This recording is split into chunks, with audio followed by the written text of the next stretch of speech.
All right, gang. Let me know if you can hear me loud and clear.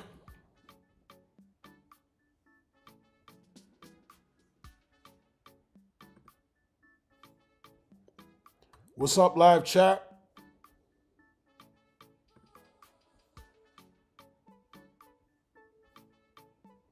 You got Cash Block in the place, Connor Williams, President Brush, Jack, Ayed, Rich Franklin, Truth Channel.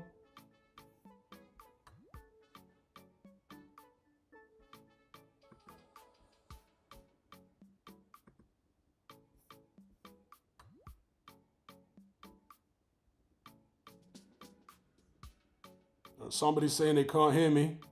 Are they trolling me? Oh, you can hear me now. All right. Although YouTube is saying the bit rate for my stream is too high. I should drop the bit rate. Can I do that on the fly? We will soon see. Let me see here. I don't think I can do that on the fly. Streaming bit rate. Oh yeah, the bit rate is mad high actually. 6,000. Yeah, that's too high. Let me try drop that. Let's try drop it to. See if that helps out. If that worked. Hey, it says sounds good for me. All right. All right. Somebody says let's talk Prince Andrew. I haven't really been following the Prince Andrew stuff, to be fair. Big up Jack, Cast Block, and everybody in here. I haven't really been following the Prince Andrew stuff. So fill me in on Prince Andrew. What's the latest? Big up Paul Beckford.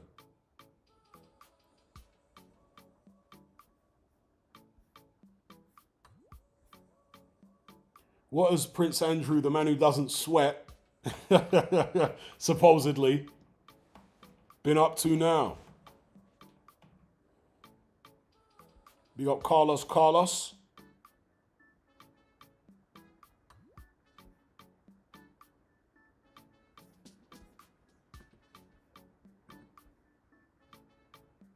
Big up the Phenom. How you doing, sir?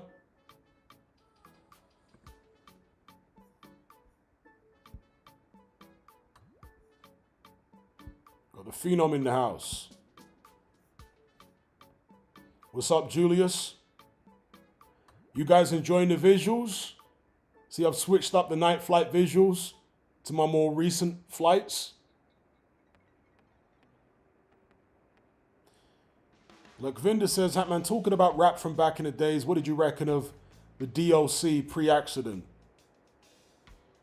I think he was one of the better rappers in the NWA clique.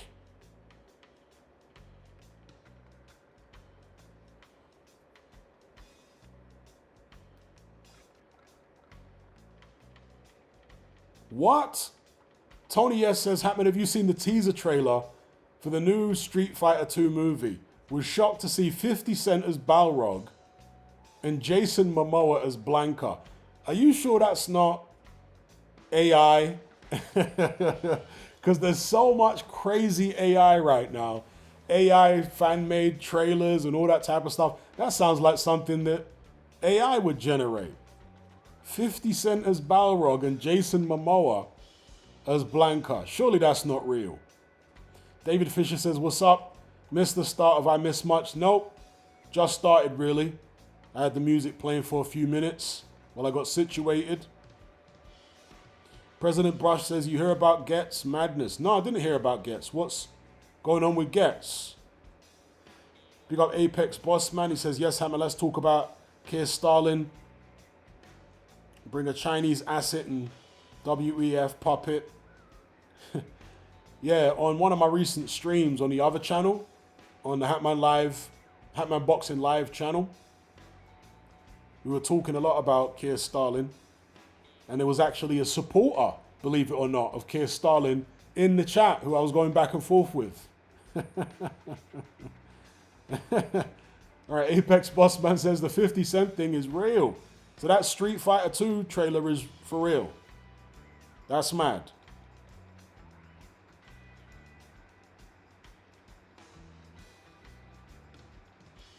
Oh, okay. Getz was remanded today for death by drunk driving. Damn. That's crazy.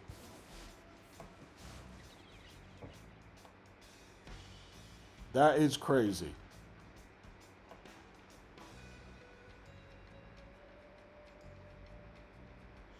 Linkage says, how old were you when you realized wrestling was fake? I was about maybe 9 or 10 when I realized wrestling was fake. Yeah, about 9 or 10. Somewhere around there.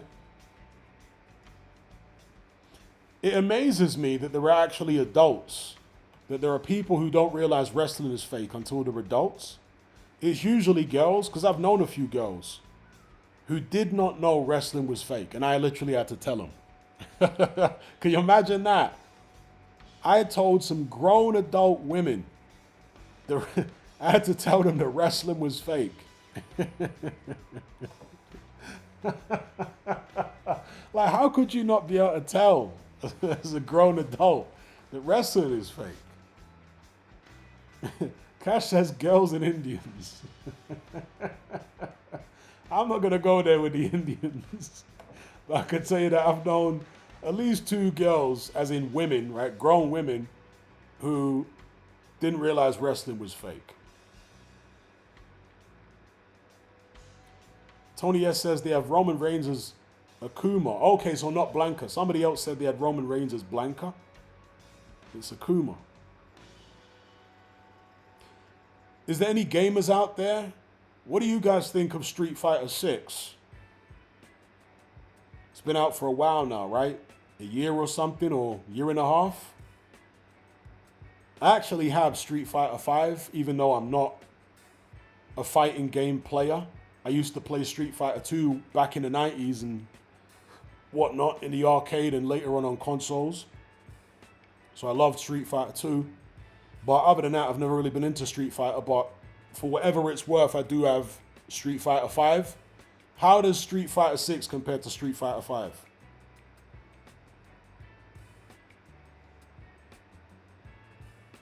Look, Vinda says, what about the new Highlander reboot? Batista as Kurgan, Russell Crowe as Ramirez. Most of these reboots are not very good, with the exception of Blade Runner and June. The June reboot is like 1 billion times better than the original. The original June, the movie, was one of the worst things I've ever seen in my life.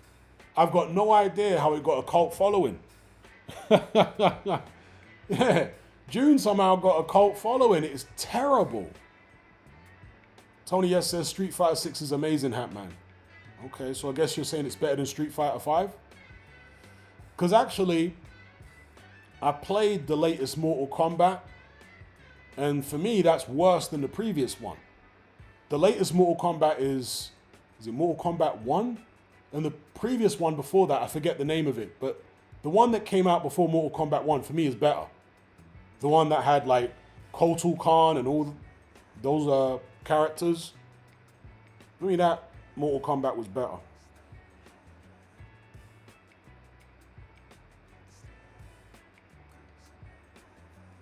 Tony S says, okay, way better than Street Fighter 5. Because you can create your own characters now, can't you, in Street Fighter 6?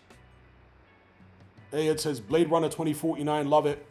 Yeah, Blade Runner 20. You know, it was a bit of a slow burn for me. Because the first time I saw Blade Runner 2049, maybe I weren't in the right mood or something, but the very slow pacing of that movie kind of caught me off guard, and I really didn't like it the first time I saw it. But subsequent viewings of that movie, I started liking it more and more, you know? And I do actually quite like it now. Blade Runner 2049. But yeah, that was a good, well, that's not actually a remake, is it? Blade Runner 2049. To correct myself, it's a sequel. They revived the very, very old a very, very old, yeah, I guess it's a franchise now. Whereas with June, that was a remake. And thank God they did remake it, because like I say, the original was shockingly bad.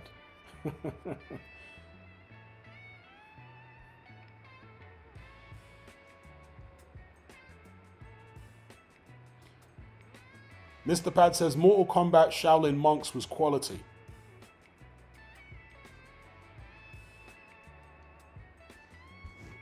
Ruz B says, then there's others who, when you talk MMA and wrestling, think actual wrestling is fake because they only know about WWF. Big up Josh Letty for the super chat. He says, Hatman 23 tomorrow. Been listening since I was 16. Big up the voice of reason. And big up Josh Letty and happy birthday to you for tomorrow. Are you doing anything? Or are you like me, somebody who doesn't celebrate their birthday? Big up Josh. What are you doing for the big 2-3? And 23 is a very interesting number for me. I've been meeting loads of people who are all 23 lately. It's weird.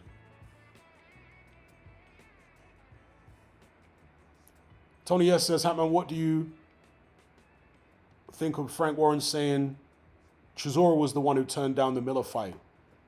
I haven't heard him say that. Is that what Frank Warren said? I assumed it was Miller that was the issue. Wow, Chisora turned it down. I didn't know that. I had no idea, because I did see an interview where Frank Warren was saying the Miller fight was basically done, and then it all fell apart. But he didn't, in that interview, say who the culprit was. So, yeah, I'm quite surprised to find out it was Derek Chisora. Wonder what that's all about. Not enough money? It would be maybe a guess. Mr. Pad says, Hatman, did you play the Tekken games back in the days? Not really.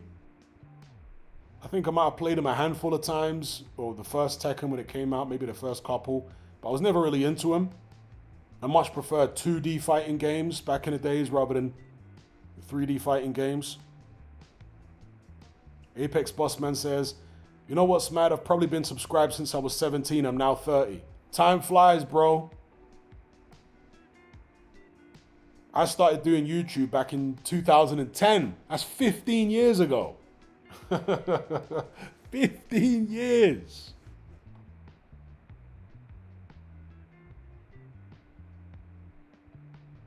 Ayed says, yeah, that Tyson Fury's manager was fuming with Chisora, which makes me glad Chisora did it. You mean Spencer Brown? Big up Danny in the chat. Pura vida.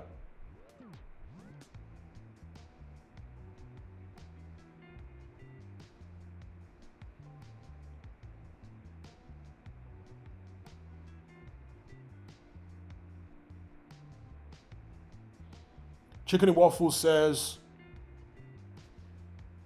one second here. Bexy says, I think I'm similar to your age. In the UK, do you think you would get stick from friends if you dated a girl 20 to 25 years old? My friends don't give me any stick. Chicken and Waffles says, do you think Eddie Hearn and Dave Allen have an exchange? Had to agree with Hearn. Allen is selling his fans short.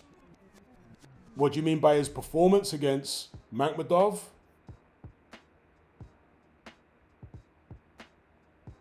So I'm going on a date tomorrow with a young lady who's 27. I'm in my mid-40s. She's 27. Like, she ain't got an issue with it. Big up Sazad for the super chat. He says, Prime Tyson versus Prime Ops. Who defeated him? Who wins? Prime Ops?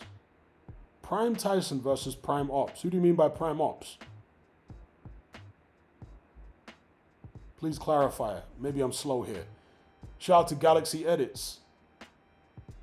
Eustace says, Luke Partridge, nothing else.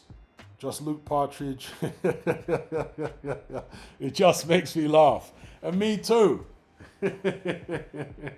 That's why I say it all the time. Luke Partridge.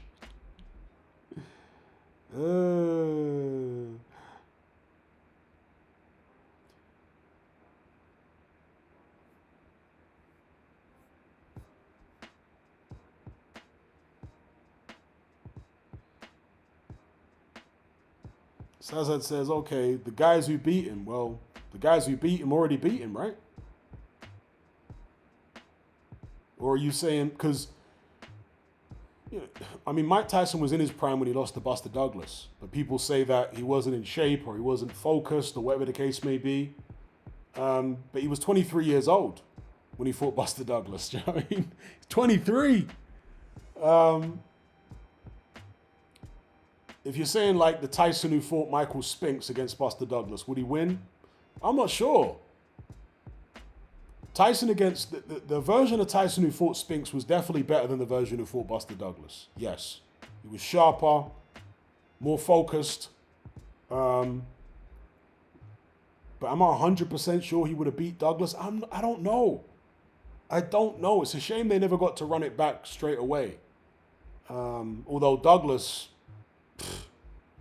he basically crashed out.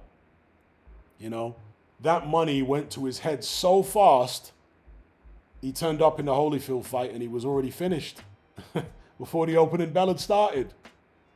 Or had gone, should I say. So, with Douglas, I don't know. With Holyfield, I think Holyfield would have beaten any version of Mike Tyson. Personally, I think Holyfield just had his number, even from the amateurs when they sparred in the Olympic trials or box-offs, whichever it was. Holyfield was like 25 pounds lighter than Mike Tyson when they sparred, and according to people who were there, Holyfield gave him the business. And it was such a ferocious spar, they had to stop it because they both had fights in different weight classes. So personally, I think any version of Holyfield in his prime would have beat any version of Mike Tyson. That's my personal opinion.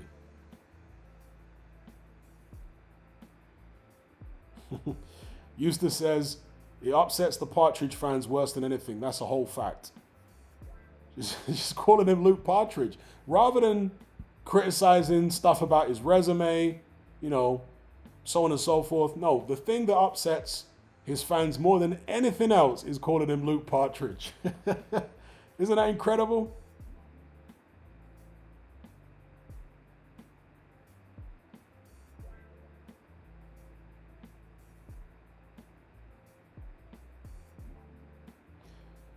Fernie G says, Hatman, I see being physically attracted to women in their 20s, but mentally these girls are in a whole different mindset. I don't know, maybe it's Western women. Yeah, well, women in their 20s in the West, I wouldn't go near them because they're just, they've been raised with a totally different mentality, very selfish, very immature. They drink loads and they're just totally they're a complete mess.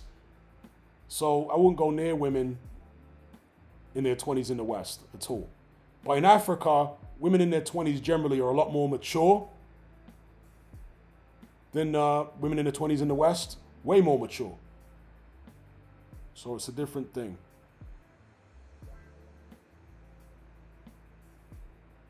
Do I prefer younger or older ladies? Well, I'm in my 40s, mid-40s. So if I preferred older ladies, I think there'd be a problem with me, right? I'm not trying to be with any woman older than me. Hell no.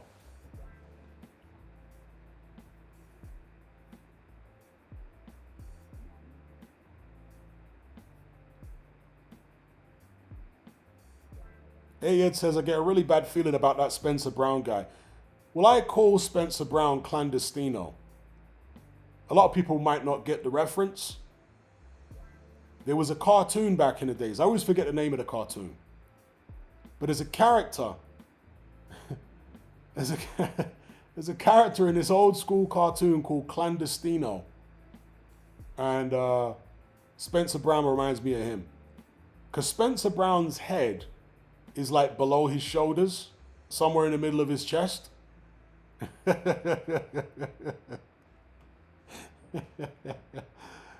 Especially when he's sitting down at a press conference table. It literally looks like his head is in the middle of his chest rather than on top of his shoulders. Clandestino. Danny says clandestine means secretive, so I guess that's the way you're describing him. Yeah, well, Clandestino had that name because he was the villain. He was like this secretive villain in this cartoon. So they gave him the name Clandestino. Shout out to Josh Letty. He says, I used to idolize Tyson before he became the Queen. I guess you're talking about Luke Partridge. The Gypsy Queen. Chicken feet. I've never eaten chicken feet. I've never wanted to eat chicken feet. They cook chicken feet in a lot of different cultures. In Jamaican food, in Jamaican cuisine, they cook chicken feet. All throughout Africa, they cook chicken feet. In Asia, they cook chicken feet. There's no meat on chicken feet. And they got claws. So you're basically like sucking the skin off the chicken feet.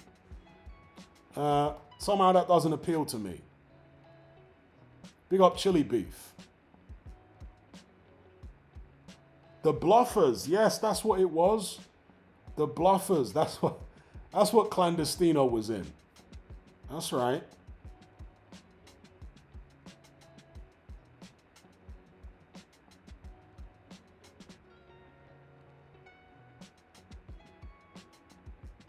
Eustace says, it's funny you say 23. I got very close to a girl that age. I'm 30.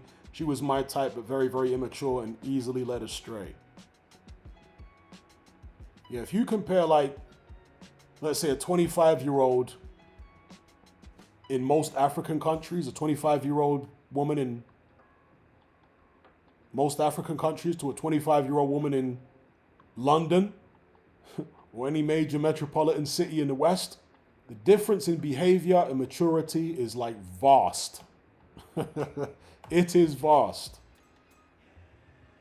Because in more traditional cultures, women are held to a much higher standard, not just by men, but by their families. Do you know what I mean? There's a lot more social pressure on them to be decent. So, yeah, and they're raised to be wives.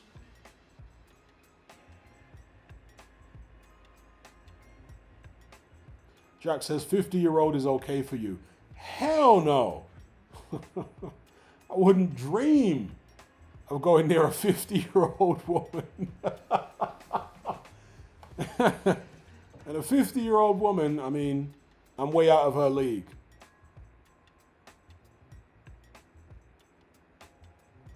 Don't push the horses. That's right. Johnny Gaffer says, Hatman, you've seen the Get Snooze. Yeah, somebody else mentioned it earlier on in the chat. Crazy, bro.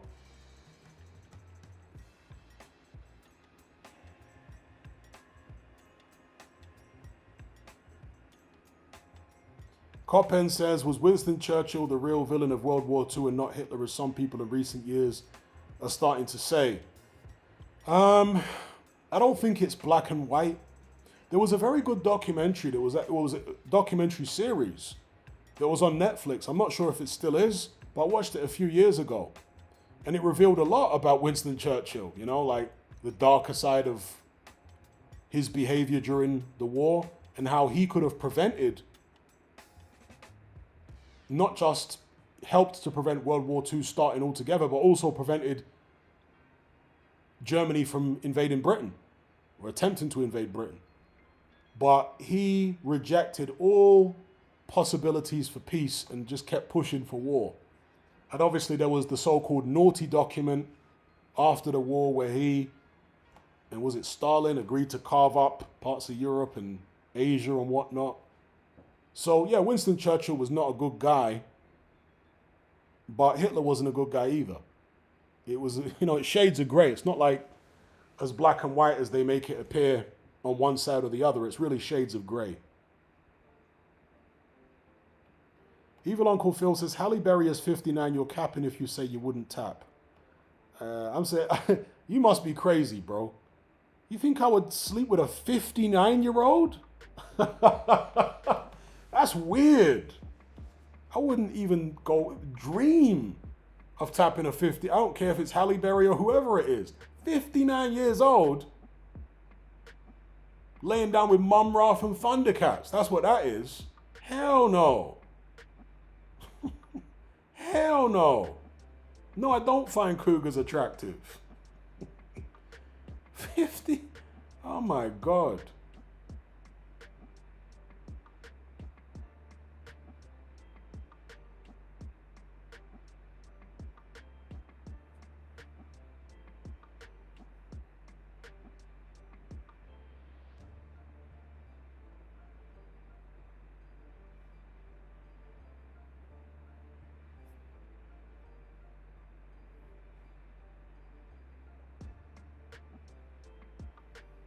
Mr. Lucas says Dave Allen will get hurt badly. By who? Oh, hang on. Mr. Luca, big up for the super chat. He says Allen wants to fight Zhang. He wants to fight Zhang. Damn. Yeah, I agree. He'll get hurt badly. Okay. I guess he thinks he can drag Zhang into deep waters and drown him, but will he get out of the early rounds?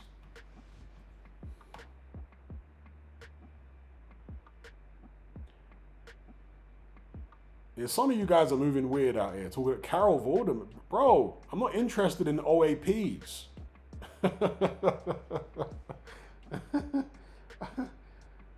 And how old are you guys talking about Carol Vorderman and Halle Berry? Like, how old are you? Saying you're attracted to women like that? I always find it weird when guys like much older women, you know?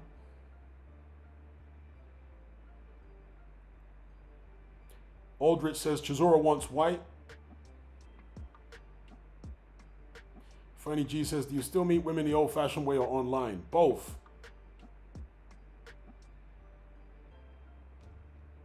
Covering all bases. Hey, Jack is 46.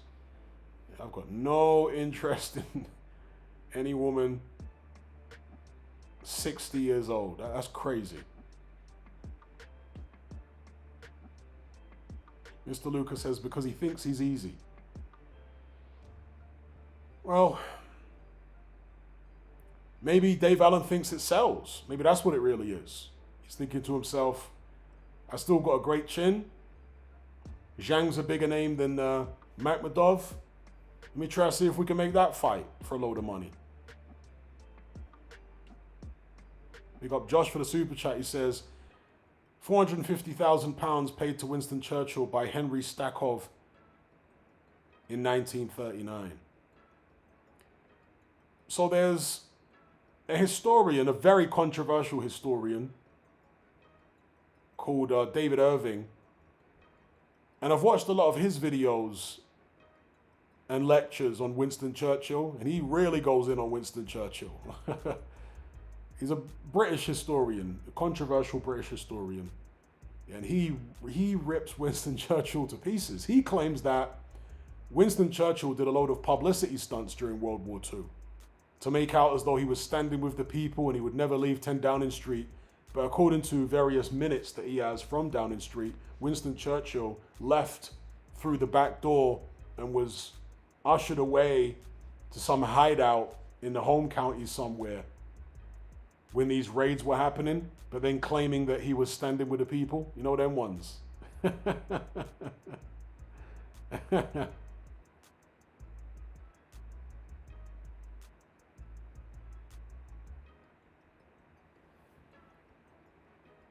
Would I date a lady who was rich but not good looking?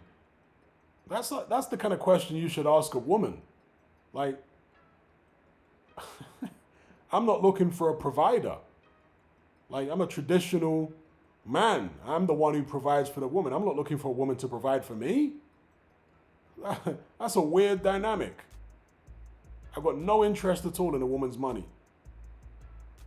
Don't care if she's a multi-trillionaire. Got no interest in her money. None. Yeah, spoke about Getz briefly. I wasn't aware of the situation, but people have told me. Paris Allen says, what's the historian's name again? David Irving. David Irving. Yeah, he talks a lot about Churchill. He's done copious amounts of research and whatnot.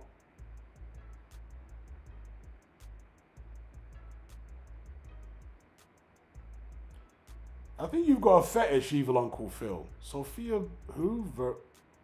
Most men would, well, no, you're speaking for yourself. Can't speak for everyone, my guy. Speak for yourself.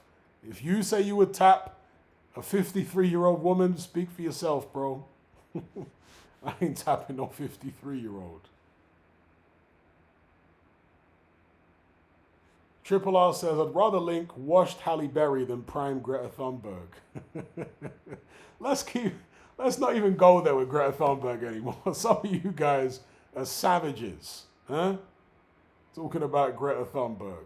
I don't even want to go there.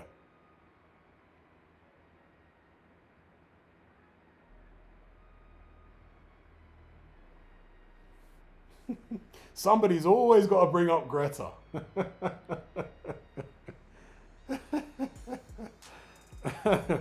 Some people got weird fetishes, I swear down. Swear down. There was somebody in a previous stream who said, who would you rather smash?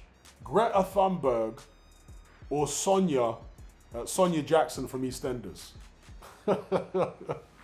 How's that for savagery? Greta Thunberg or Sonia Jackson from EastEnders?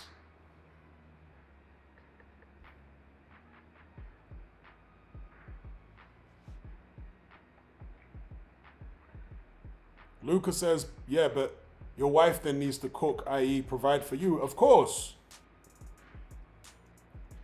I accept nothing less. I'm the monetary provider and she keeps the home. Of course. The young ladies I've been dating in Africa, well, what do you think they've been doing when they come around to my house? They've been cooking and cleaning and keeping the place spick and span.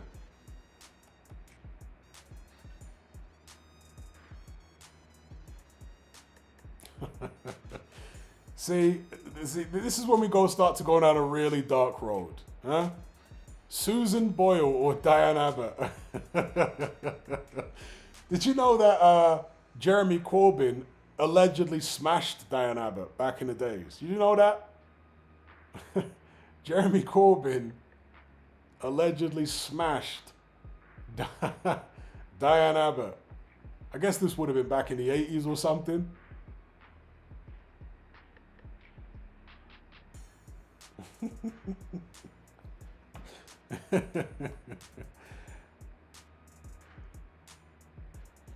Matt Borgerson, big up for the super chat. He says, if Derek Chisora wasn't ugly, do you think Sky Nicholson would have reacted the same in that clip of her getting disgusted by his question for dinner? I'm not sure. Maybe.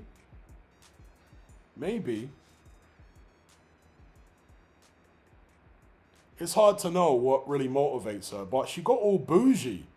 You know, when he asked her for dinner, she got mad. She like pulled away and started acting like some kind of Me Too victim or something. Her reaction was wild, actually.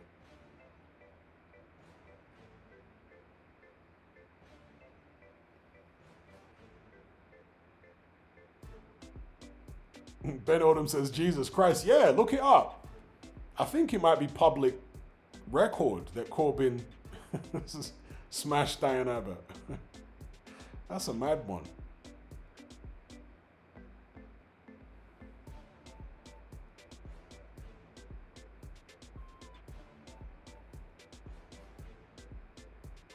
Ayed says, apparently Sky gets hit on a lot in the boxing circles. You know what it might be? I've got no idea what Sky Nicholson does behind the scenes.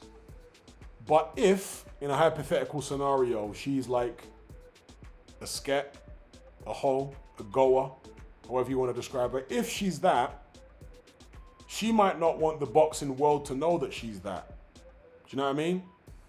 So maybe if the cameras weren't there, she would have said yes to Derek Chisora. But because the cameras were on, she wants to try and protect some type of reputation. I got no idea about Sky Nicholson's personal life. I'm just putting a hypothetical out there.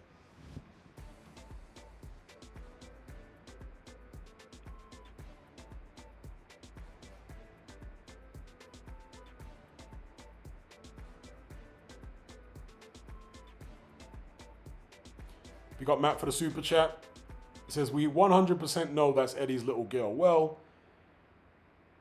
what I can say is that Eddie Hearn is... Well, there was a story that came out in the newspapers recently that Eddie Hearn's marriage is on the rocks. So if it's not true, let Eddie Hearn go and sue those newspapers. But that story did come out in the newspaper that his marriage is on the rocks. Why is it on the rocks? Has it got anything to do with Sky Nicholson or somebody else? I mean, a guy in Eddie Hearn's position, rich, tall, looks like a Ken doll, charismatic. It would be incredible to me if Eddie Hearn didn't have loads of side pieces. Like, that would be one of the most remarkable things I've ever seen in my life. You would expect him to have side pieces. But if Sky Nicholson is one of them, and I'm not saying she ever was or is, then you have to co-sign what Oscar De La Hoya said, which is that Eddie Hearn would be very foolish to SHIT where he eats. Like, why would you do that? You got access to the most beautiful women in the world who are not famous. Why would you, not like Sky Nicholson's super famous, but if he has been carrying on with her, why do that? You got access to loads of women who are not boxers of yours and are not public figures. It would just be incredibly stupid if he'd done that. Do you know what I mean? Josh Letty says, resist digital ID. Amen to that. Fight Sport Talk says it too. Resist digital ID. Amen.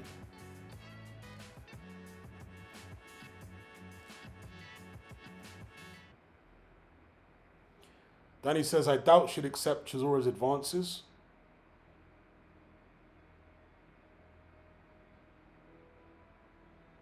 Truth Channel says, digital ID, we all have it anyway. No, we don't. Without a centralized digital ID system, you can't have something, for example, like the Chinese social credit system. You have to have a centralized digital ID to make something like social credit work. And that's why people are resisting it, because they don't want something like the Chinese social credit system. And that's obviously where where they're trying to go with this. Big up Super for the super chat. He says, how do you think Wilder's career would have panned out if he had Stewart in his corner from when he turned pro and throughout his career? Could history look different? I suspect so. He was, or Deontay Wilder, I'm talking about, in terms of physique, perfect for the Kronk style. Now, he didn't have the kind of coordination of some of the Kronk greats like Tommy Hearns and so on and so forth, but I think they could have refined it to a certain extent, helped him to set the knockouts up better, maybe develop the left hook to the body a bit more, Tommy Hearns style. But then maybe I'm too much of a conventional thinker when it comes to boxing, you know? Sometimes trying to teach an unorthodox fighter to be conventional can take something away from them, as it did with Prince Nassim. Because Prince Nassim, in the latter stages of his career, was co-trained by Manny Stewart and a guy, I think his name was Oscar Suarez. It was a weird situation where Suarez would be giving him instructions between one of the rounds, and then the next round it would be Manny Stewart. It was just a mess. But yeah, Manny Stewart tried to get Prince Nassim to be more conventional, and it didn't work. Now, Deontay Wilder's never been as unconventional as Prince Nassim. But still, it's possible, I guess, that getting a conventional trainer to teach Wilder the fundamentals might have taken something away from him. I suspect it wouldn't. I suspect he would have been better with Manny Stewart, but it's all speculation. Big up Super for the super chat.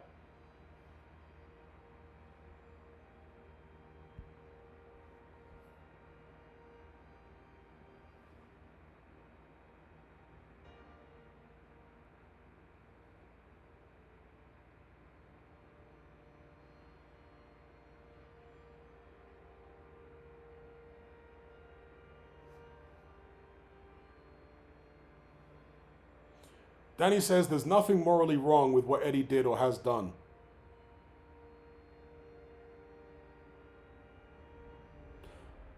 Big up James. Yes, heard about the Getz thing. It's a madness.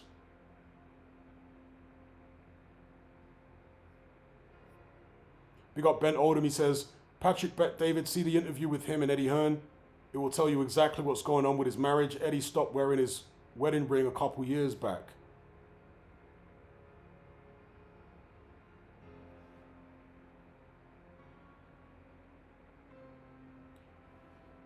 Ishmael Ahmed says, Hatman, do you remember the last boxing event you've been to? Yes. It was at York Hall.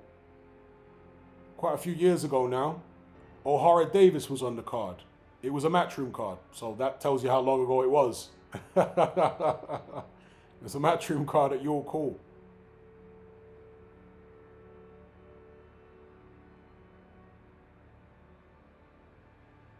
Evil Uncle Phil says, Hatman, are you aware of Parker's drug dealing past its public record now? Parker is in Joseph Parker? No, I wasn't aware of that.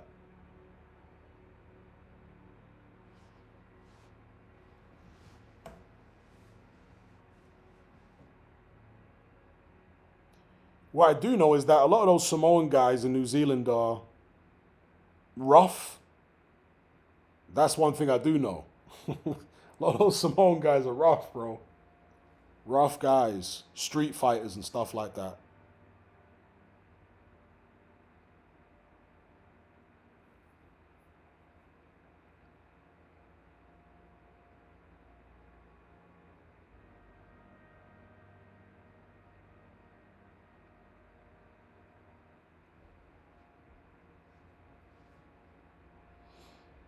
Aldrich says, thoughts on women from Ethiopia?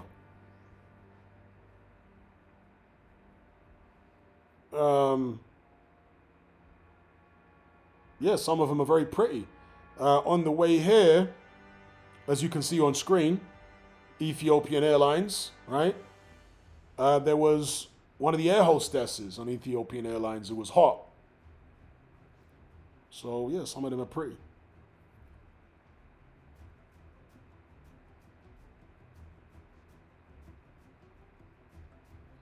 Triple R says, Eddie's wife seemed dull and boring when she went on IFL TV years ago.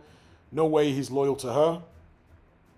Well, a man of Eddie Hearn's stature and position and charisma and wealth, I mean, it doesn't matter who the wife is, how pretty she is, how exciting she is.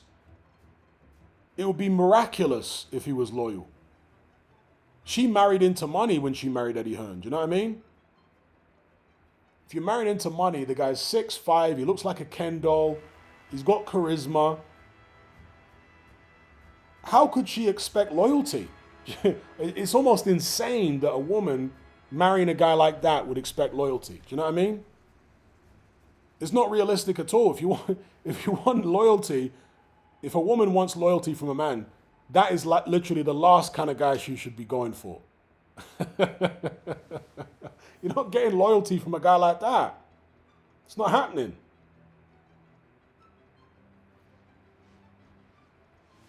So you should accept, what you should be realistic about what you're getting yourself into and accept it.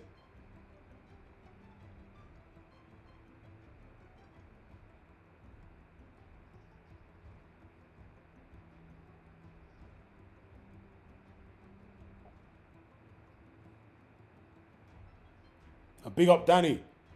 Danny says, is Roy Jones Jr. as athletic a fighter as there ever was? I can't say he's as athletic, excuse me, getting tongue-tied here, more athletic than any other fighter in the history of boxing, because I haven't seen every other fighter in the history of boxing. All I can tell you is Roy Jones was the most athletic fighter I've ever seen. I've personally never watched a fighter who is as athletic as a prime Roy Jones. I've never seen one. But I haven't seen every fighter throughout history. Do you know what I mean? Big up Danny.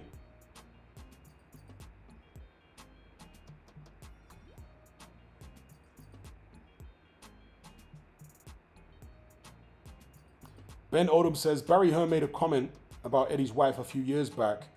He thought it was ridiculous that Eddie would do the shopping at the supermarket.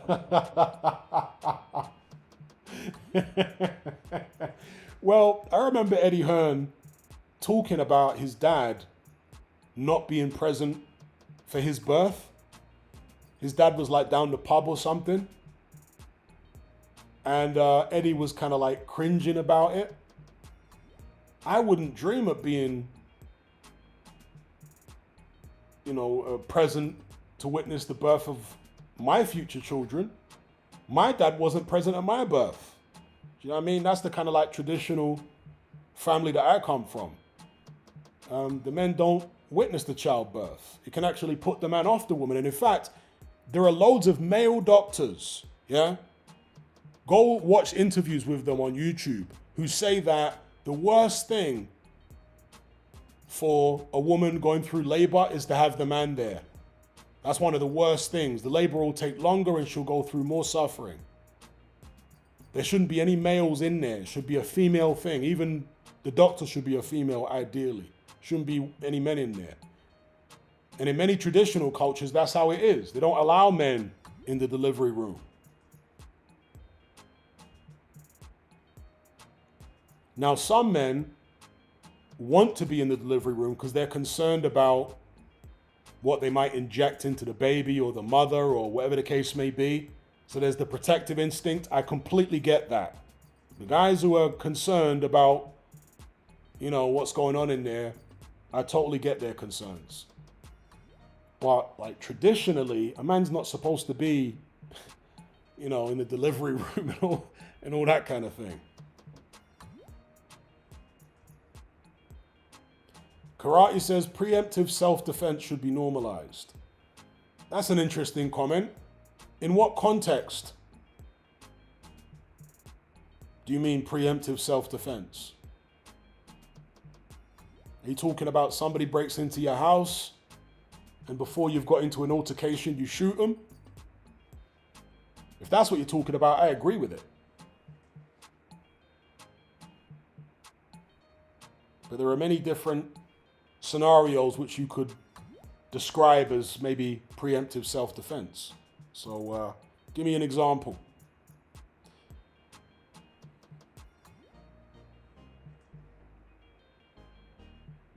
Ben Odom says it's the delivery of the afterbirth which made my skin itch. Yeah, I don't need to be seeing any of that, bro.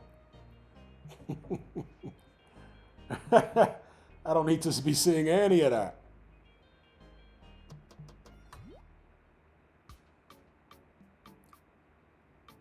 Tony Martin. Yeah, what happened to Tony Martin was terrible.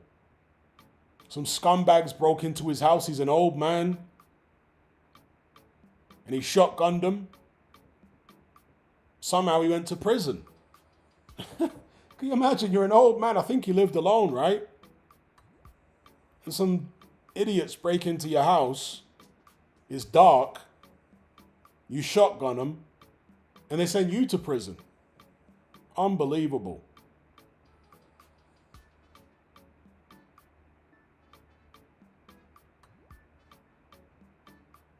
Big up Josh Leddy for the super chat. He says, got to disagree, brother. I was at my daughter's birth and I'll be at my second daughter's birth in December. I would never not be there for reasons you've just mentioned.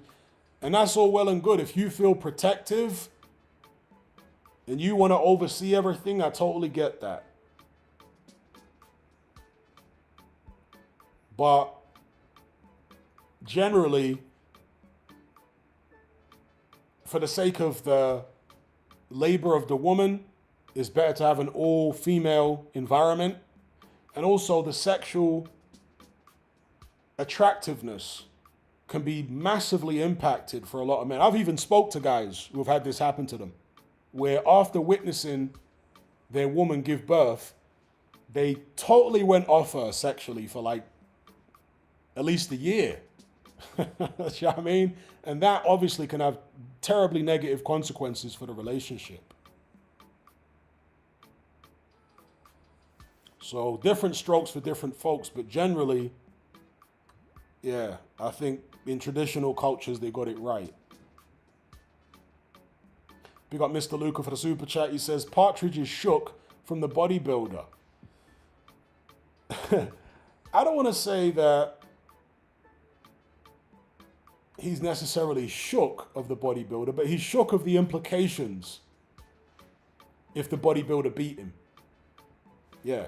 That's why he only wants to fight Usyk. He doesn't want to fight anybody else who's remotely dangerous other than Usyk, because he can't live with anything other than being seen as the number two at worst. And obviously if the bodybuilder beat him, well, he wouldn't be seen as number two in the world anymore, would he? He'd be, what, 6 or 7 in the world if the bodybuilder beat him. Maybe lower than that. So that is why he's driving a real hard bargain to get in the ring with a bodybuilder.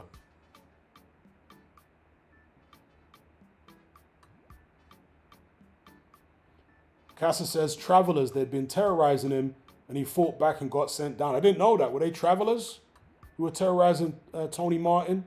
Yeah, he was a farmer. Yeah. But that was a shocking thing, man. An old man like that, he's not allowed to defend his home from jokers who have broken in? And I mean, come on, man.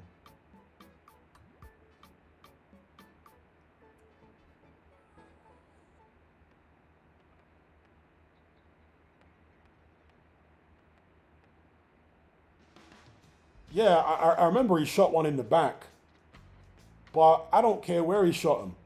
You're not supposed to break into somebody's house. So in America, a lot of in certain states where they have stand your ground and all that kind of stuff, it's based on what they call castle doctrine.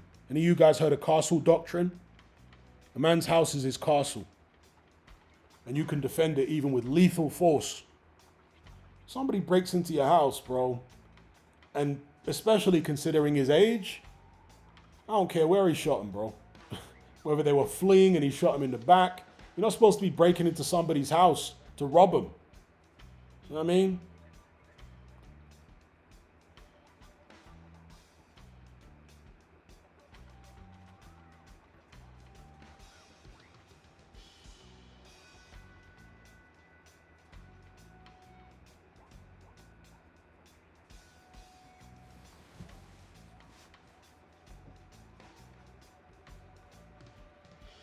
Ayed says, Hatman, do you think you should be best friends with your life partner? Well, things ain't the same as they used to be. So the whole life partner thing now is... This ain't the 1950s, 60s, 70s, 80s, or even 90s. We're in 2025. It's a different breed of women now. Are they reliable as life partners now? What do you guys think? I don't think they are. So,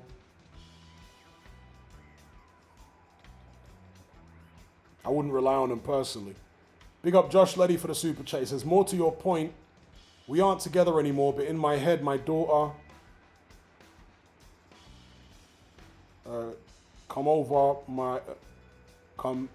my daughters come first, over my children's mothers. NHS nurses giving out the Larry Holmes like they're on commission. First-hand experience, fellas. Big up Josh Letty.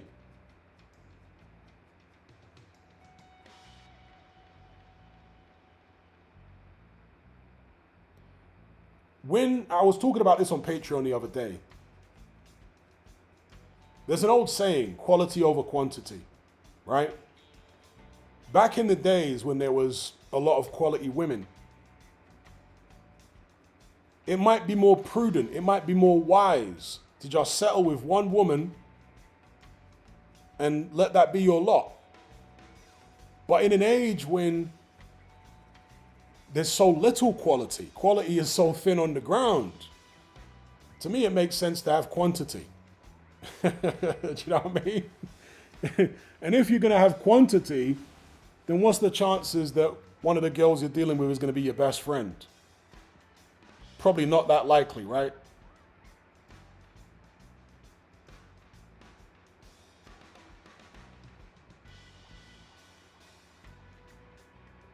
Josh Letty says no.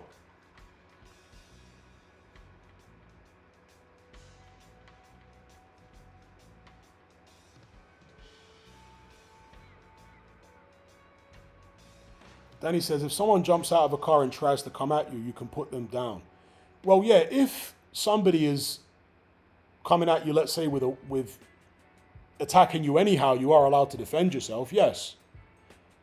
There was a case back in the days, I remember, in South London where, and there's been many cases like this, but one case I remember in particular where a guy got attacked with a knife, and he wrestled the knife from his attacker and then stabbed him, and the attacker died. And obviously he got arrested, but I think it might have gone to trial, and he got off on the grounds of self-defense. He was able to prove self-defense, and he got off.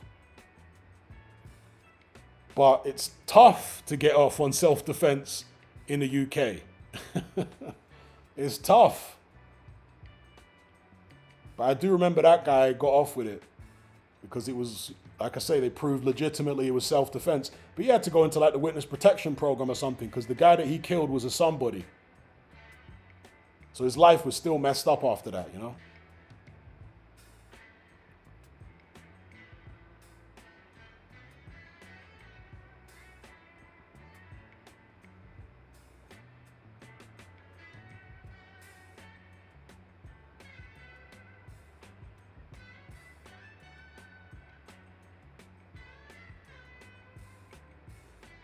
And you know, that's the thing about having kids, going back to Josh Leddy's point, where he said his daughters come first over his children's mothers.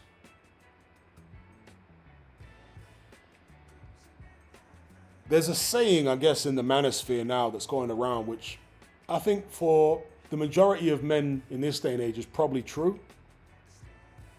And the saying is, no woman will love you unconditionally except your mother. No woman will love you unconditionally. The only woman who will love you unconditionally is your mother. Or maybe other, female family members, sister, aunties and stuff like that. You could extend it to them. But unless they're blood relatives, no woman's going to love you unconditionally. I would say in this day and age, that's probably true for most men. Therefore, of course, you're going to put your kids over your wife or mother of your kids or whatever the case may be, because your kids are going to love you unconditionally too. For the most part, right? It's not always the case, but for most parents, yeah, they have kids who love them unconditionally.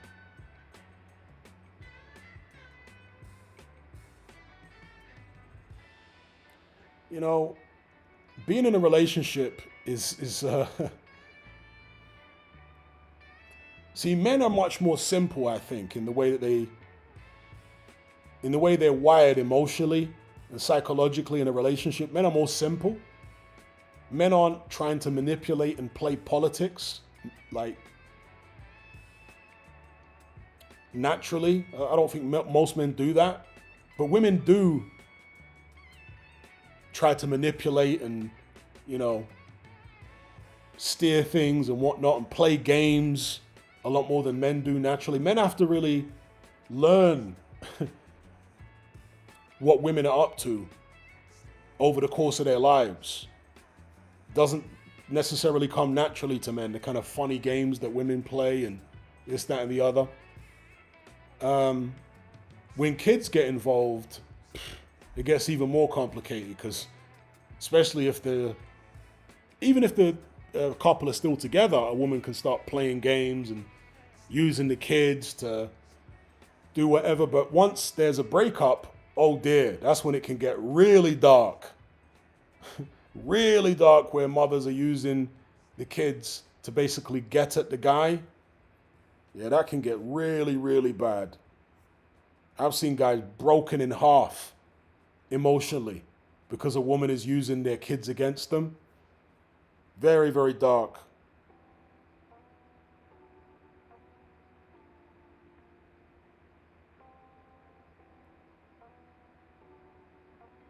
Yeah, in divorce cases and stuff like that, I've seen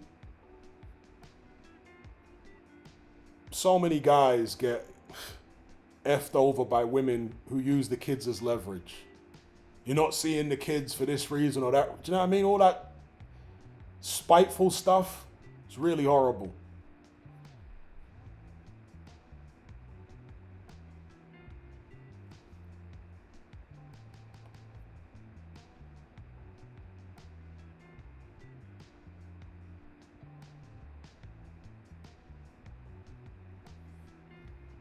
Indeed. Who was that? Janet Jackson, who sang that song, Evil Uncle Phil? What have you done for me lately? Yeah. That was an example of the conditional love of women, right? What have you done for me lately? Yeah, Janet Jackson.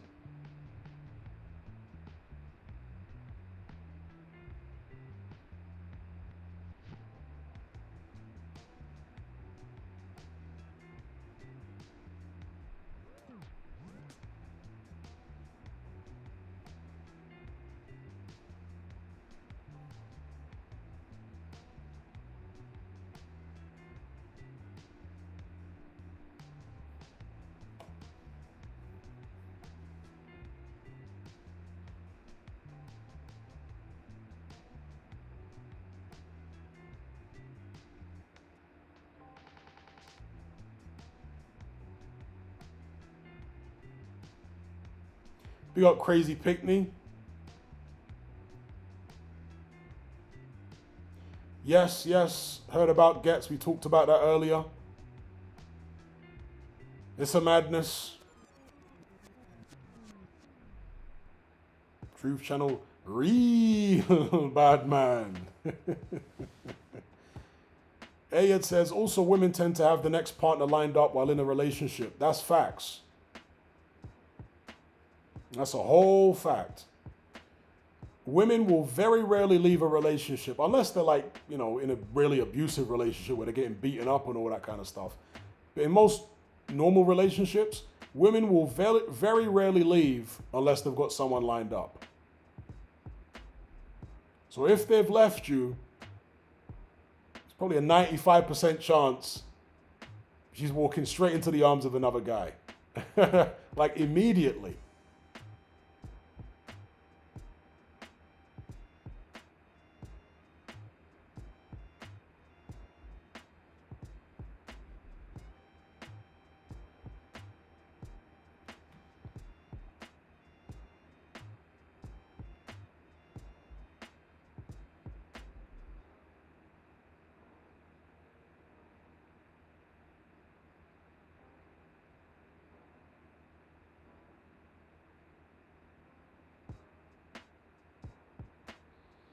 Lex says, Hatman's boy Getz is getting sent to prison. Well, since when was Getz my boy? I've never really been a fan of Getz, to be honest. I mean, he's a good rapper, but I never really felt his music like that.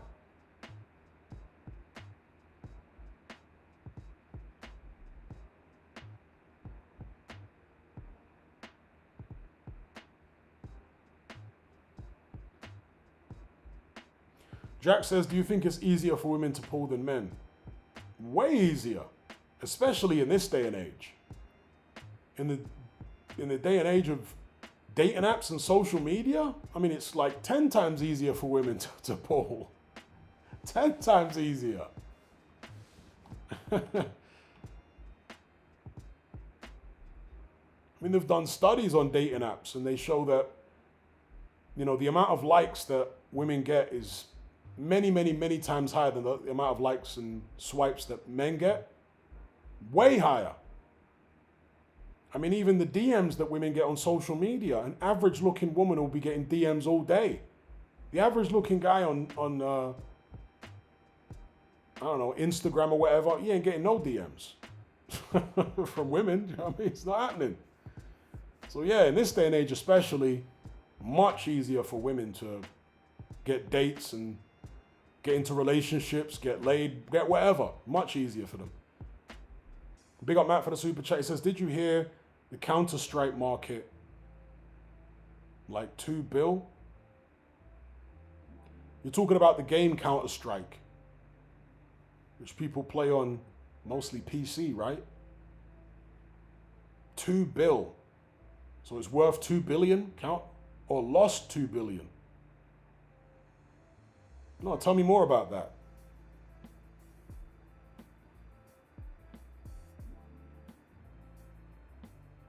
Oh, okay. Matt says the mafia was using Counter-Strike as a way to wash their income with digital currency, and Valve responded allegedly. Wow, that's interesting. Because I heard Michael Francis talk about what the mafia do now. And obviously, you know, I wouldn't rely on him to tell you everything about what they're doing because he could get offed. But he seemed to allude to them being in things like that, right? Rather than being on the street doing all the old stuff they used to do, robberies and so on and so forth. Now they're committing cybercrime. He kind of alluded to that. So that's interesting.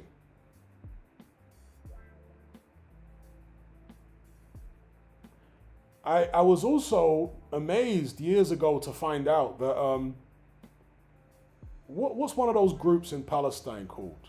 Is it I'm not sure if it was Hamas or one of the other ones. It might have been Hamas. Look this up. They've got a video game which is like a Call of Duty clone, and it was like really good, and they created it. I couldn't believe it. Somebody showed it to me years ago. It was like Hamas or one of them groups in Palestine that literally had a Call of Duty style video game. And it was very good. I'm like, damn, how have they managed to create that in Palestine? That's crazy. Big up Matt for the super chat. He says, the Counter-Strike skin market is worth 10 billion plus. Yeah, I probably will get, I hope I don't get zapped mentioning all these buzzwords and buzz phrases here. Let's pray for the stream. Yeah, I probably shouldn't have said that. Hopefully you'll get drowned out by the music.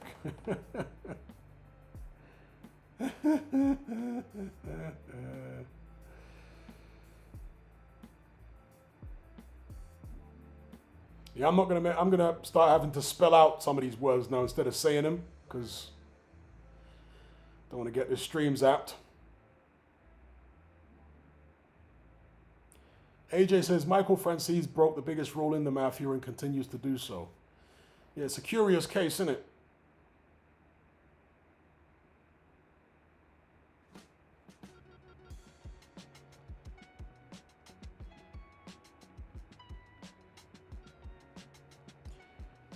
Lexi says, Hatman, do you think music artists are offed, let's just say offed, to make more money? When an artist is offed, they tend to be more famous. Well, I saw a video today of a guy theorizing that Jimi Hendrix was offed for exactly that reason. Because, you know, there are a lot of criminals. I mean, the mafia has always been, or used to be back in the days, very heavy in the music industry, the mafia. And so this guy was speculating that Jimi Hendrix, whose career was basically going downhill at that time, his music wasn't doing that well, the music he was putting out. And this person was speculating that some criminal group, whether it was the mob or whoever, decided to basically bump him off then because he would be more valuable dead than alive. You know what I mean? They realized, this guy's career is finished. Let's bump him off now so he becomes like a martyr. And then we can make loads of money off him posthumously. Because, I mean, Tupac's probably the greatest example of an artist who generated more money after his death than he did when he was alive. So I'm sure it's happened. Do you know what I mean? I'm sure some of these shady individuals and mob types and whatever have done stuff like that in the past. I suspect that has happened, unfortunately.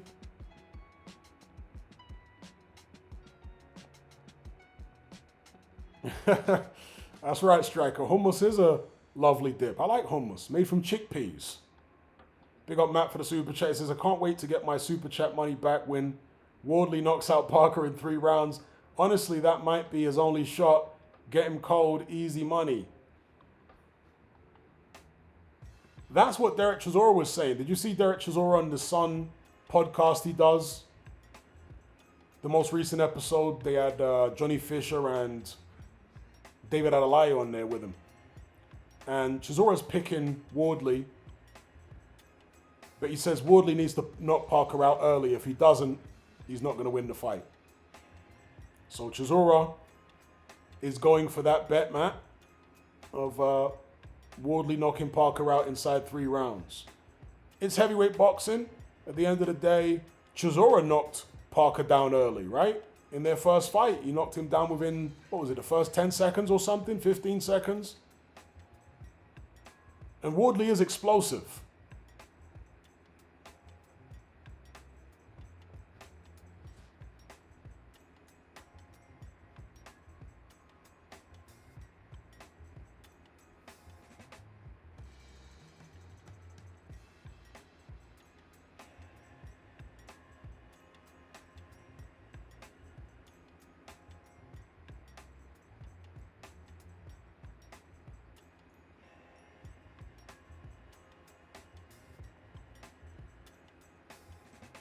Yeah, Derek Chisora says a lot of things for sure. The box says Chisora has a David Haye prediction record, honestly.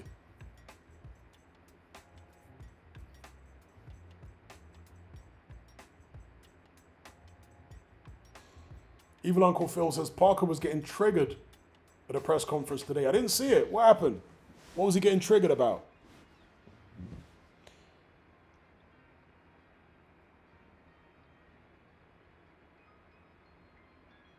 Matt says that was one of the most coherent arguments Chisora has ever said. We'll find out Saturday.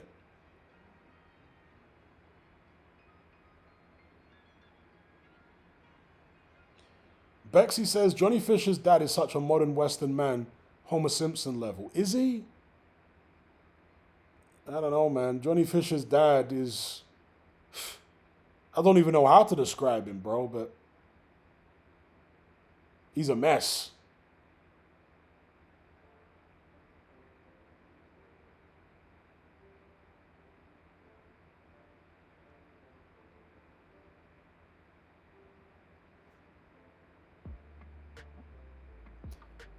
Oh, for real? Black Dynamite says, someone made fun of Fury, or are you trolling with that comment?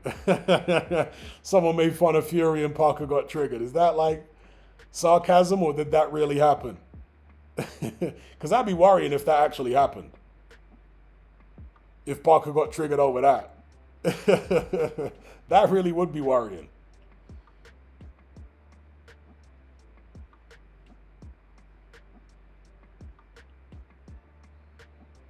Okay, Black Dynamite is trolling. Thank God, because, yeah, that would not be a good look going into this Wardley fight if he's still simping for Partridge on that level. We got 162 concurrent viewers, only 44 likes. Can we get like 80 likes, people? Thank you in advance. We can get the likes up here. Be much appreciated. Matt says, I'm glad you didn't sell out to the zone, Hatman, because I couldn't take your opinion seriously when you get paid by the source. Big up, Matt.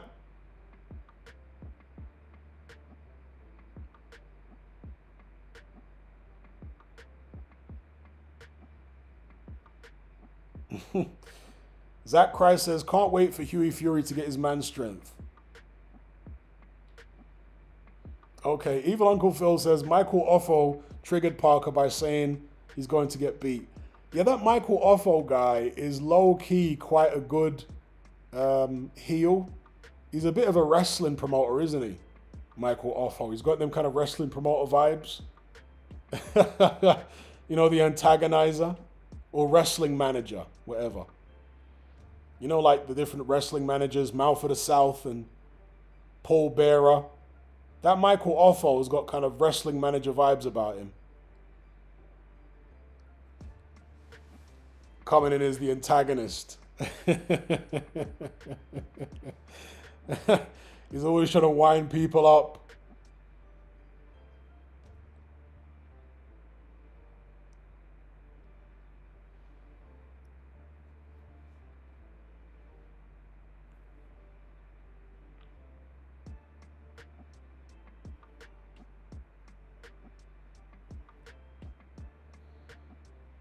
Big up Josh Letty. He says, no, Ocean Blue went there. How many pallbearers?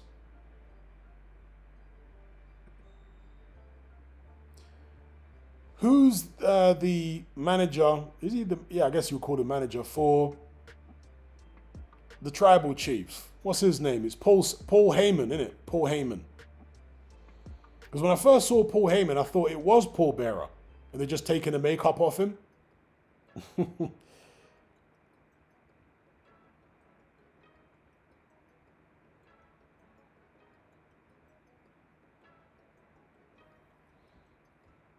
The boxers, I think people are overhyping Parker. I haven't decided who I really think wins on Saturday, but I don't think it's an easy fight for Joseph Parker. He's not that good a technical boxer as people think. Well, my take on it is, it's not that Parker is some supreme technical boxer. It's just that Wardley is really, really basic. So you don't have to be an Usyk level elite technical boxer to comfortably outbox Wardley, in my opinion. I mean, look at Justice Hooney. He was comfortably outboxing Wardley until he got caught. Are we saying Justice Hooney's an amazing technical, but he's all right, he's decent. I don't think he's anything special. I don't think you need to be anything special from a technical perspective to beat Fabio Wardley. But you're going to need more than just technique, of course. You're going to need some toughness. You're going to need some experience, right? So you don't take your eye off the ball the way that Justice Hooney did. And it would help if you hit harder than Hooney, because Hooney really couldn't hurt Fabio Wardley. That was one of the problems.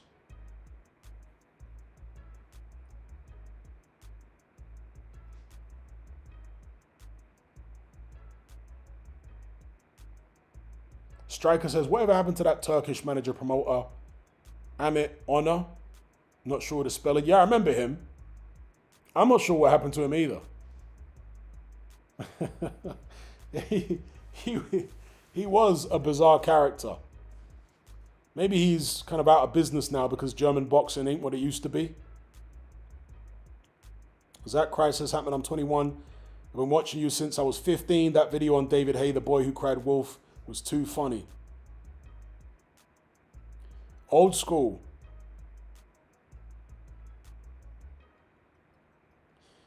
CO9 says, I think it's going to be easy work for Parker. So do I. Evil Uncle Phil says, Ben Davison's game plan is my main concern.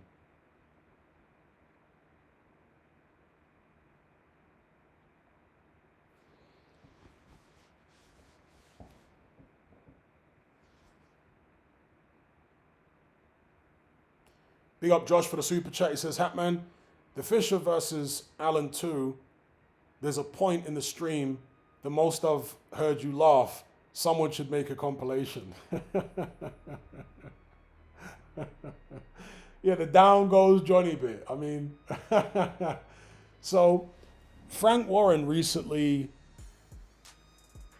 referred to Dave Allen versus Makhmudov as a donkey derby. Well, Allen versus Fisher was like a donkey derby. Do you know what I mean? Sometimes those low-level fights between limited boxers, especially heavyweights, are the funniest, the most entertaining. It's like when David Price used to fight. It was always wildly entertaining. And those are the kind of vibes that I got from Dave Allen, Johnny Fisher too. Poor Johnny Fisher. You could see what was going to happen before it happened as the fight unfolded. Like in the first round, Dave Allen was whipping that big overhand right over the top. And it was just missing Johnny's chin by a whisker. And you could see by Johnny's body language that he was really uncomfortable.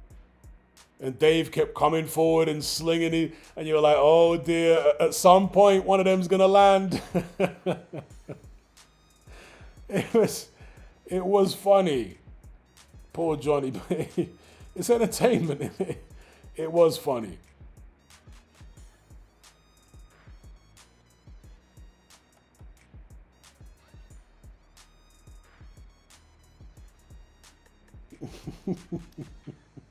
Fisher looking shaky. And down goes Johnny. I tried to channel Howard Cosell. Yeah. Because Howard Cosell, when he was commentating on George Foreman versus Joe Frazier, down goes Frazier, down goes Frazier. I was trying to channel Howard Cosell.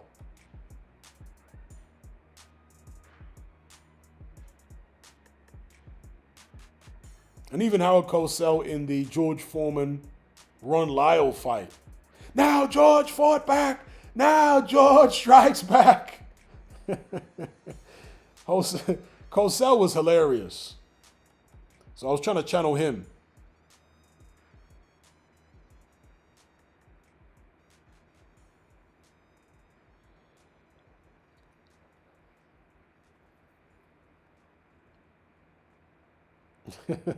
The box says Fisher just did an Irish jig right there.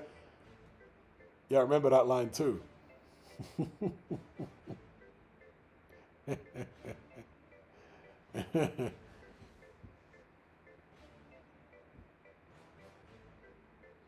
Evil Uncle Phil says Fisher will never be the same after that fight. You might well be right. You might well be right. He took a brutal knockout. He was humiliated. And he was beat by a guy that's very limited, you know? So it's going to be hard to get over that. But I respect Johnny Fisher for getting back on the horse, you know? I've never had any malice towards Johnny Fisher. Comes across as all right.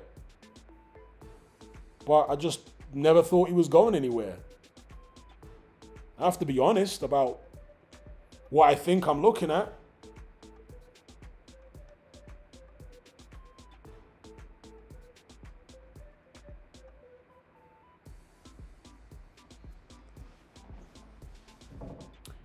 Evil Uncle Phil says Matchroom and Fisher were doing well at the Copper Box.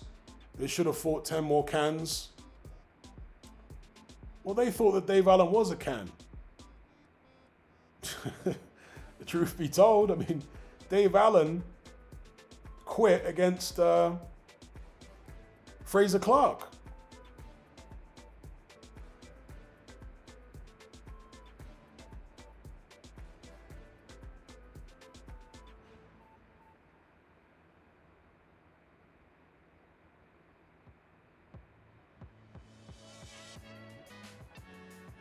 Evil Uncle Phil says his dad is the problem, Fisher is chill. Yeah, Johnny Fisher comes across as alright. You know, got no issue with him at all, but I just never thought he was any great shakes as a boxer.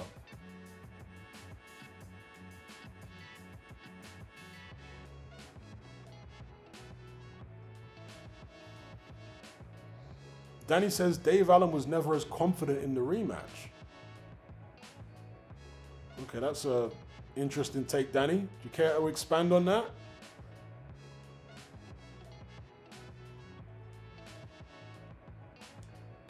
Amali says, do you think Dana will ruin boxing if he gets too much involved?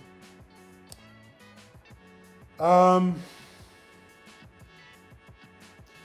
I guess you're saying if Dana White controlled boxing the way he controls MMA, would he ruin boxing? I think he'd ruin it for the fighters, not necessarily the fans.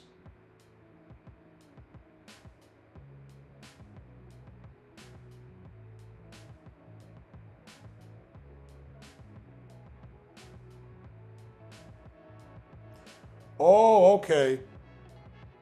I see what Danny's saying now. His comment wasn't quite grammatically correct, but I understand what he was saying. He's saying Dave Allen was never as confident as he was in the rematch, meaning he's never seen Dave Allen as confident as he was in that Johnny Fisher rematch. That was like the peak of his confidence. I think that's what Danny's saying. He knew he had the beating of Fisher. Yeah, he really did.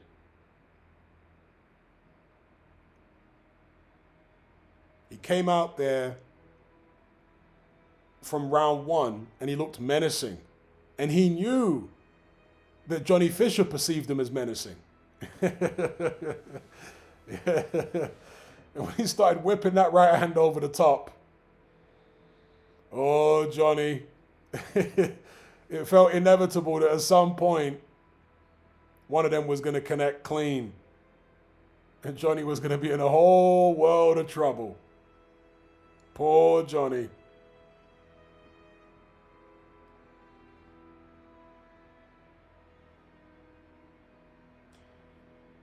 Bexy says, Hatman, are you cleaning up in Africa? Doing pretty well. I got a WhatsApp message through earlier on.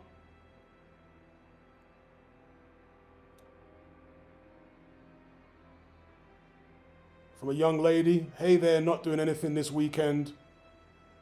So if you want to hang out with me, do let me know. Yes. Yeah, let's run up the likes. 65 likes. Let's like get 75.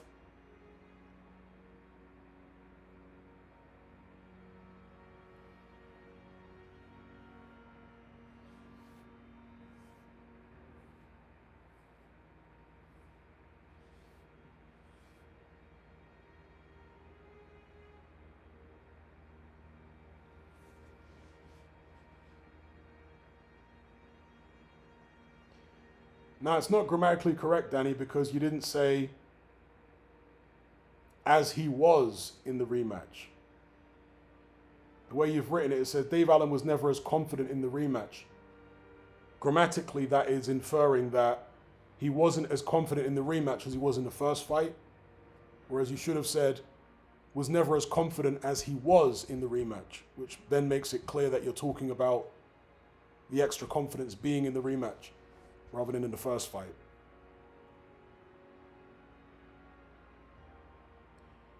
But your point is well taken. Allen came out with, the body language of Allen was menacing. And how many times have we seen Dave Allen menacing in a fight?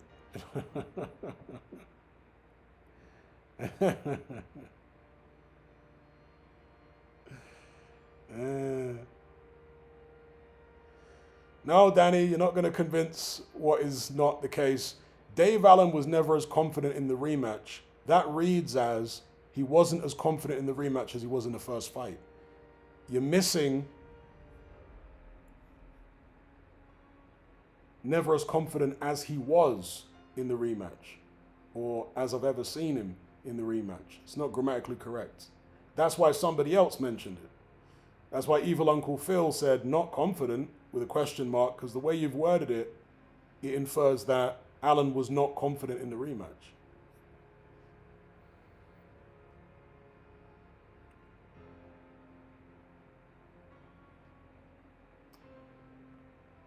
Mark Hatch says, Danny, just stop. It was confusing and Hatman corrected you. Danny's a character. AJ says, watched or tried to watch a recent Audley Harrison interview, skipped over a lot. Felt like 2 hours of him rambling incoherent nonsense. Yeah, sounds about right. Audley Harrison.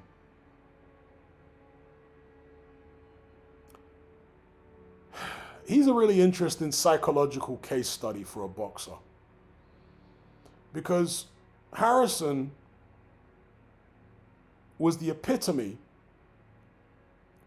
of all bark and no bite. The epitome of it.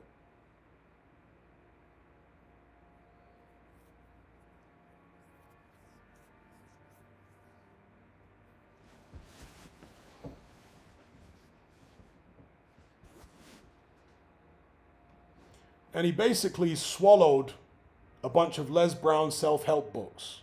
That's what Audley Harrison did. He swallowed Les Brown self-help books and used to basically regurgitate, Les Brown sayings and stuff like that all the time.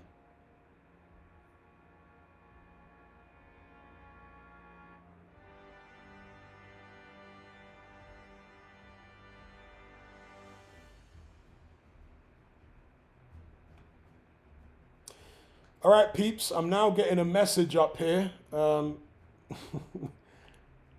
verify message, which means I have to turn the VPN back on, which may affect the quality of this stream. I was hoping this wouldn't happen, and it hasn't happened. How long have we been streaming for here? Hour and a half? And it took an hour and a half for them to put this message up. Meaning I would have to turn the VPN back on.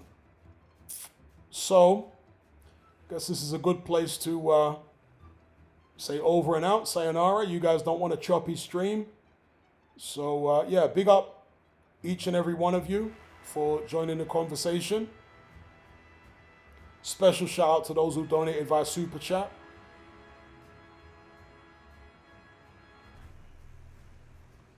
Got to turn the VPN on now to read the names of the people who donated via Super Chat. Danny, Agni,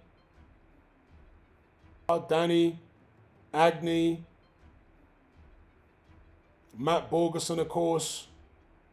And I can see the stream is already choppy.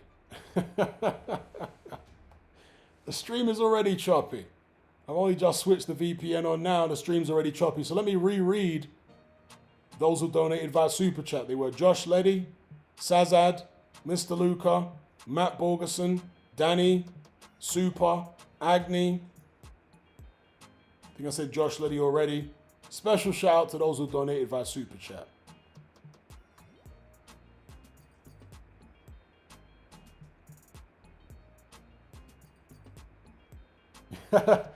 Yeah, once I mentioned the Big H, they locked in. There you go.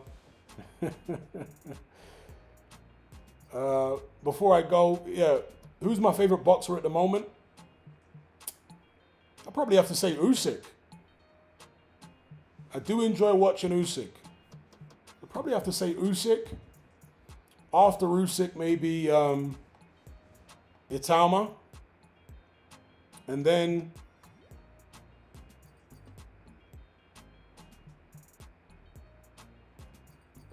maybe like Inoue, Crawford. Yeah, but right now I'll probably say my favorite boxer is Usyk. I do enjoy watching it, even though I've been calling for him to retire. I do enjoy watching Usyk.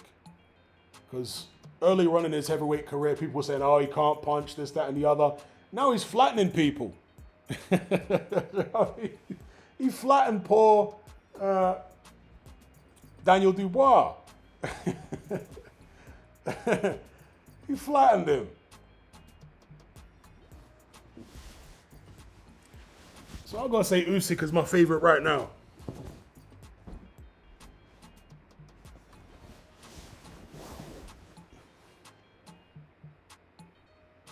People are saying the stream is not choppy. All right. We can go on a little bit as long as it's not choppy. If it gets choppy, we'll end it there. The box says Tank used to be my favorite until I clocked his game trying to hustle people. There you go. Speak it, believe it, receive it. Yep, that's one of the Les Brown sayings. All that stuff. Dream it, believe it, become it, speak it, believe it, receive it. That's all Les Brown. He's this motivational speaker from the United States. And Audley Harrison was the guy in the boxing community who first latched onto Les Brown. And then the Spencer Fearons and Tunde Ajayi and all those guys basically followed Audley Harrison and with that Les Brown stuff.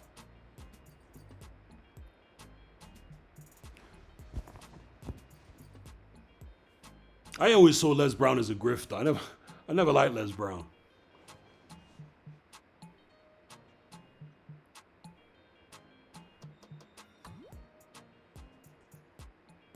Even Uncle Phil says that Dubois beatdown was personal after he interrupted him. It may well have been.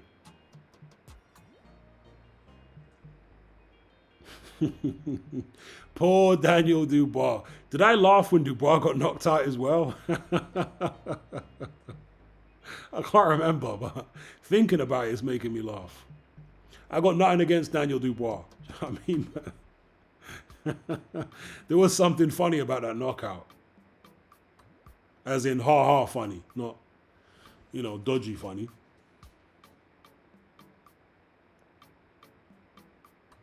Did I talk about movies? No, we haven't really talked about movies much in this stream.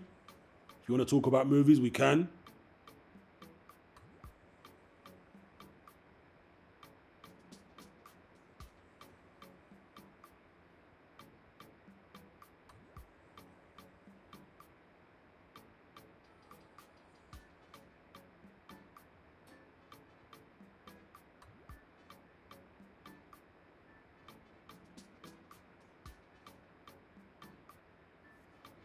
Evil Uncle Phil says Tunde must do judge. How the hell is he still coaching and managing Yard?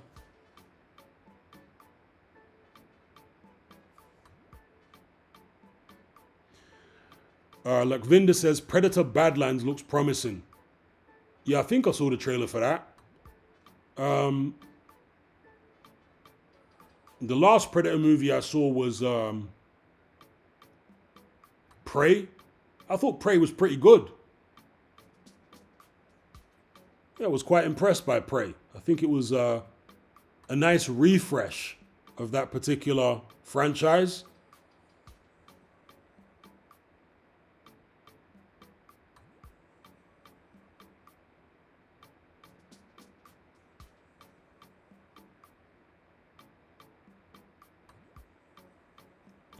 Truth Channel says Hatman's voice just gone rough and gruff, sounds like Reggie Stepper. Yeah, when I talk too much, my voice gets hoarse. So you'll often hear at the start of a stream, my voice will sound more smooth, but towards the end of the stream, it will start getting gruff.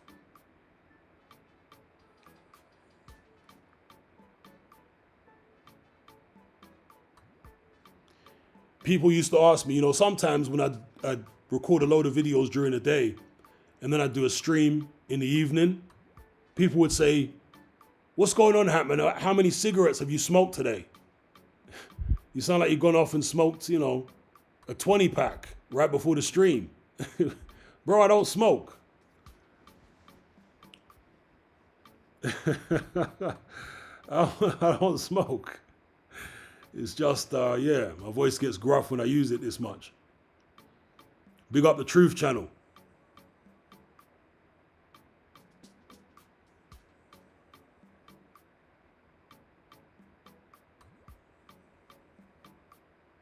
Amali says, apparently Tate is in talks to fight that Chase Demore guy in Misfits. Who you got?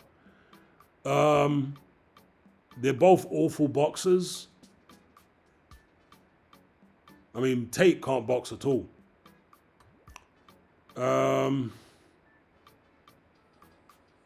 That's a tough one, because Tate really can't box. I'd be surprised if the fight happened. As shocking as this is, I might even pick that Demore guy to beat Tate, because Tate is that awful at boxing.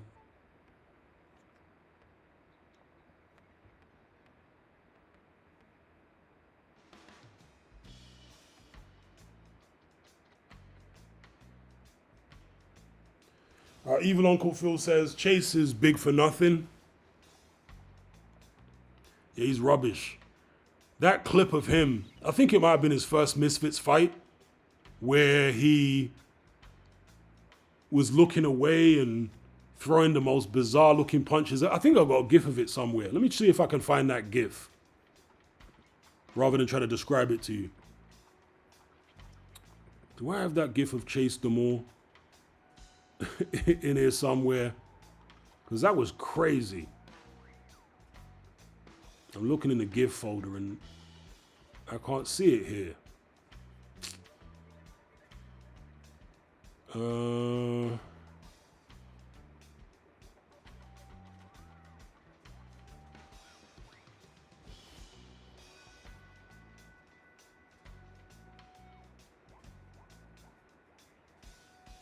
Bear with me a second, people. Where is that GIF of Chase Demore? Let's try in here. GIF.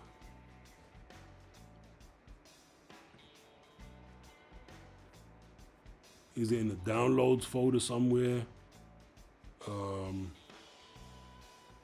No, but I'm sure some of you guys know what I'm talking about.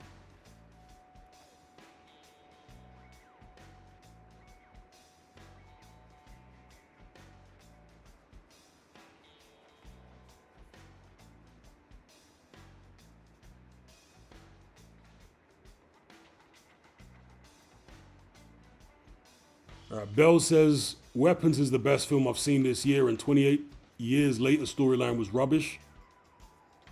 I thought Weapons was all right. It was interesting. But I can't say that I enjoyed it more than any other movie I've watched this year. Believe it or not, I enjoyed the most recent Final Destination movie a lot. I know it's a silly, comedy, horror, however you describe it, but I thought it was an absolute blast. And I'm not usually a fan of those kind of silly movies, but Final Destination Bloodlines was hilarious. I mean, I laughed from start to finish watching that in the cinema. Like, literally, start to finish, I was laughing the whole way.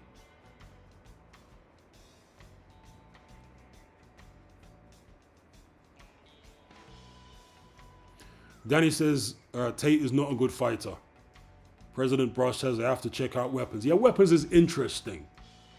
It's an interesting movie. I don't want to give anything away here, so I won't talk about the concepts and stuff it deals with, but it's an interesting movie. Bell says Final Destination was good. Yeah, really, it surprised me, because I wouldn't normally go out and watch that kind of movie, especially when it's so deep into a franchise. What was that, like the 8th movie in the franchise? Normally at that point, they're just churning out absolute rubbish. But somehow that Final Destination movie was actually good. Like they absolutely nailed the formula. And I went back subsequent to that and watched some of the previous Final Destination movies. And for me, Bloodlines is the best one. I think they totally nailed the formula. And it's a popcorn movie. It's a farcical movie, obviously. But I just thoroughly enjoyed it. I thought they nailed the formula and had me laughing from start to finish. What more could you want?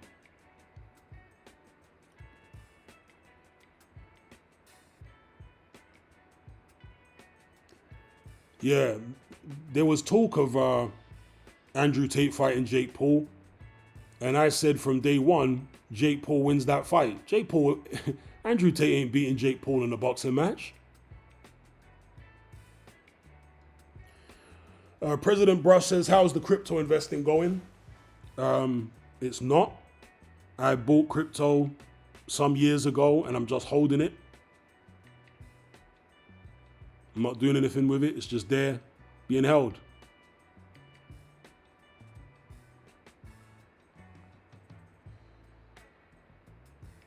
Danny says Jake Paul with chin Tate. I agree. Jake Paul chins Andrew Tate all day long. Andrew Tate is terrible on the pads. His chin's all up in the air. His punch technique is horrible. Nah, bro, he better stick to kicking because his boxing is terrible. Atrocious. And he's pushing 40. So, nah. When's the last time he actually took a punch from somebody that can punch?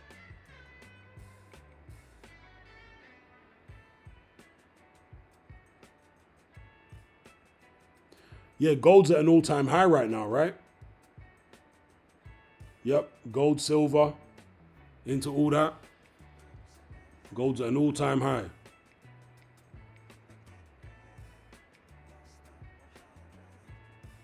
The box says it will be a brutal one as well, Tyron Woodley style.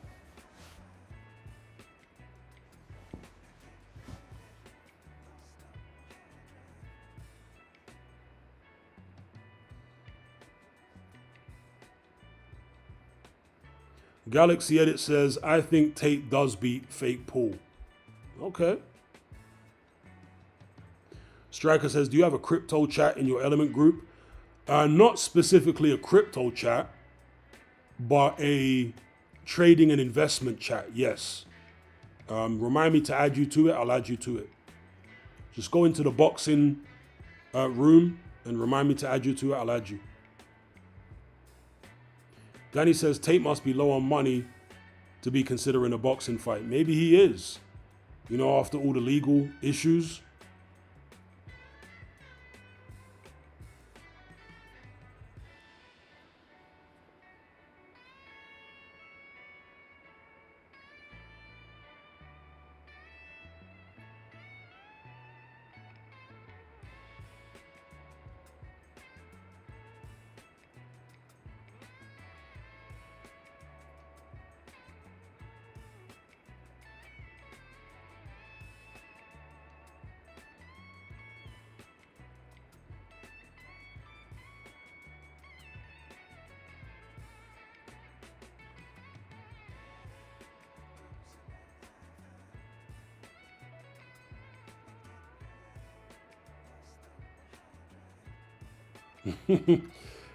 Danny says the Bugatti maintenance fees have added up.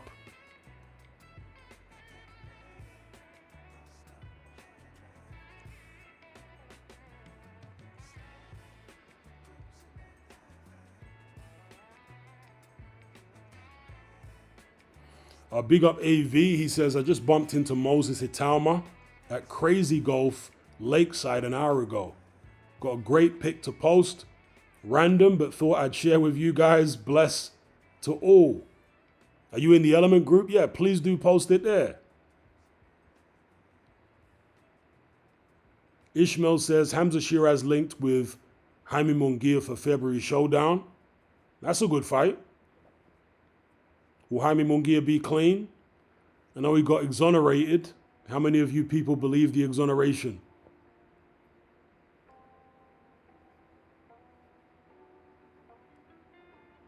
That's right, yeah. That line always cracked me up. Check out the leather on the Bentley. Nice. And the ad-libs in the background as well. They call me Mr. Plenty. Check out the leather on the Bentley. Nice.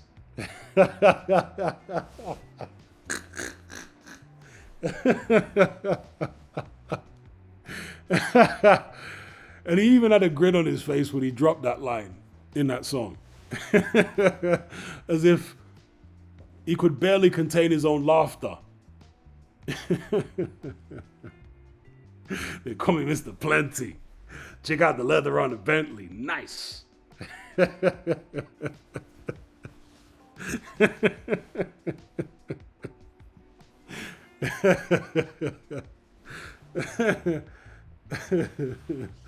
Peak comedy. Like Tate's rap songs were peak comedy, bro. And he designed them that way. They were meant to be funny, and they were. They delivered.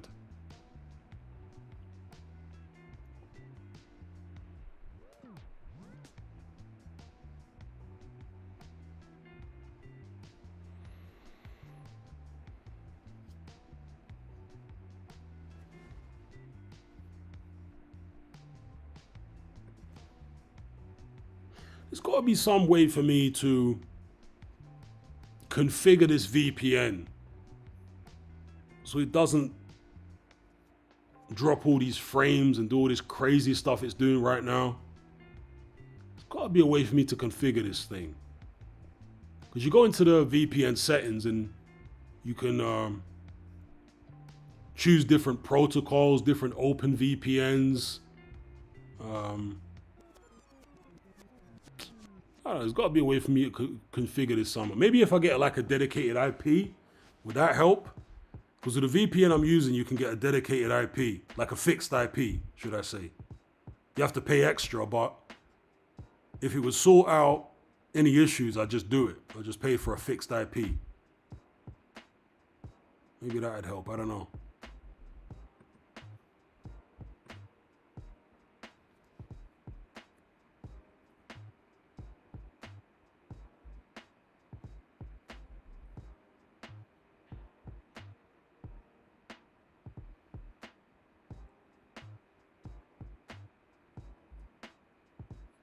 President Brush says, buy a dedicated IP, it's usually better.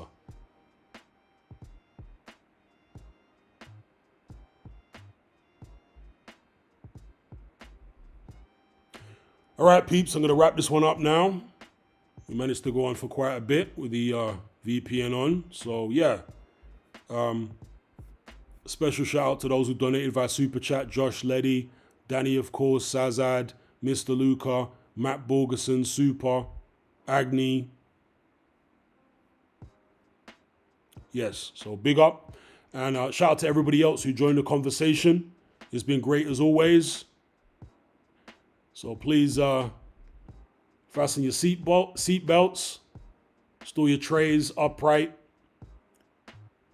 so on and so forth, and prepare for landing. Until next time, take care, be good.